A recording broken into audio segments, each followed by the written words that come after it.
সদৌ অসম ছাত্ৰ সন্থা অসম উন্নতি সভা আৰু অসম সেনাৰ আহ্বানত আজি সমগ্ৰ অসমৰ জিলা সদৰসমূহত ড্ৰাগছ বিৰোধী সজাগতা সমদল ৰূপায়ণ কৰা হৈছে আৰু এই কাৰ্যসূচীৰ যোগেদি আমি ড্ৰাগছৰ বিৰুদ্ধে অসমৰ ৰাইজক মাৰ বান্ধি থিয় দিবৰ কাৰণে আমি আহ্বান জনাইছোঁ আৰু নতুন প্ৰজন্মক বিপথে নিবৰ কাৰণে যি এই অবৈধ ড্ৰাগছৰ প্ৰচলন বন্ধ কৰিবৰ কাৰণে আমি চৰকাৰক দাবী উত্থাপন কৰিছোঁ। বিভিন্ন সময়ত ৰাজহুৱাভাৱে অভিযোগ উত্থাপন হৈ আহিছে, বিভিন্ন স্থানত ড্ৰাগছ তেওঁলোকে কৰায়ত্ব কৰিছে ড্ৰাগছ পেডলাৰসমূহ, কিন্তু যিসমূহ পেডলাৰ তেওঁলোকে কৰায়ত্ব কৰে এখন কঠোৰ আইন নথকাৰ ফলতে এই পেডলাৰসমূহ পুনৰ মুকলি হৈ আহি তেওঁলোকে পুনৰ সেই একেটা কামতে নিয়োজিত হোৱা পৰিলক্ষিত হৈছে। এখন কঠোৰ আইন বলবৎ কৰিবৰ কাৰণে আমি চৰকাৰক দাবী জনাইছোঁ। তাৰ লগে লগে বিভিন্ন সময়ত অভিযোগ উত্থাপন হৈ থাকে যে পুথি খলিহনাসমূহ চৰকাৰে বা আৰক্ষী প্ৰশাসনৰ জালত পৰে, কিন্তু ৰৌ বৰালিসমূহ জালত নপৰে।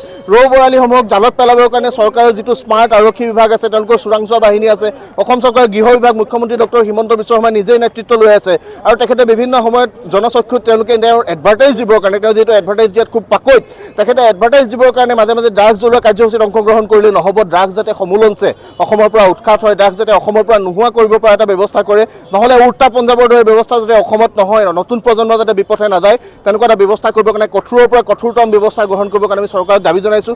আৰু আজি আমি য'ত কাৰ্যসূচী ৰূপায়ণ কৰি আছোঁ শিৱসাগৰ জিলা, এই শিৱসাগৰ জিলাৰ হালুৱাটিঙেদি ম্যানমাৰৰ পৰা অহা ড্ৰাগছ সৰবৰাহ হোৱাৰ ৰাজহুৱা অভিযোগ আছে, যি সময়ত দেশৰ গৃহ বিভাগে এটা কঠোৰ নিৰ্দেশনা প্ৰদান কৰি ৰাখিছে যে দেশৰ সাৰ্বভৌমত্ব অখণ্ডতাৰ প্ৰতি ভাবুকি আহিব পৰা কোনো সামগ্ৰী যাতে কোনো অন্য ৰাষ্ট্ৰৰ পৰা সামগ্ৰী দেশৰ মাজেৰে পৰিবহণ নহয়। কিন্তু অসমৰ এই হালুৱাটিঙেদি যি অবৈধ ড্ৰাগছ আৰু চুপাৰীৰ সৰবৰাহ হৈ আছে, কোনোবা এটা অদৃশ্য শক্তিৰ সাহসত কোন এইসমূহ মধ্যভোগীয়ে এই গোটেই ব্যৱস্থাপনা চলাই থাকিবৰ কাৰণে সক্ষম হৈছে তাক উলিয়াবৰ কাৰণে, আৰু যিসমূহ অসমৰ সৰ্বত্ৰে প্ৰচলিত হৈ থকা ড্ৰাগছ ক'ৰ পৰা আহিছে তাক উলিয়াই তেওঁলোকক সমূলঞ্চে উৎখাত কৰিবৰ কাৰণে আমি হিমন্ত বিশ্ব শৰ্মা ডাঙৰীয়াক প্ৰত্যাহ্বান জনাইছোঁ।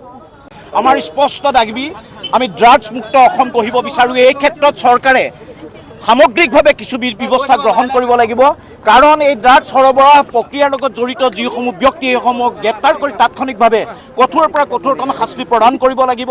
আৰু যিসমূহ পথেদি এই ড্ৰাগছ সৰবৰাহ হয় এই পথসমূহ ভৱিষ্যতৰ কাৰণে বন্ধ কৰিব লাগিব। আৰু সময়ে সময়ে আমি দেখিছোঁ চৰকাৰে ড্ৰাগছ বিৰোধী কিছু কাৰ্যসূচী হাতত লয়, এই কাৰ্যসূচীৰ ধাৰাবাহিকতা নথকাৰ কাৰণে অসমত এই দুষ্ট চক্ৰ উৎসাহিত হৈছে, অনুপ্ৰাণিত হৈছে। সেইকাৰণে আমাৰ স্পষ্ট দাবী, অসমৰ নতুন প্ৰজন্মক ধ্বংস কৰিব পৰা, অসমৰ সামাজিক অসমৰ অৰ্থনৈতিক কাঠামো ভাঙি চুৰমাৰ কৰিব পৰা এই ড্ৰাগছ সমূলঞ্চে নিষেধ কৰিব লাগে। যিকোনো খবৰৰ বাবে যোগাযোগ কৰক 7099017330 লগতে 7099017110 নম্বৰত।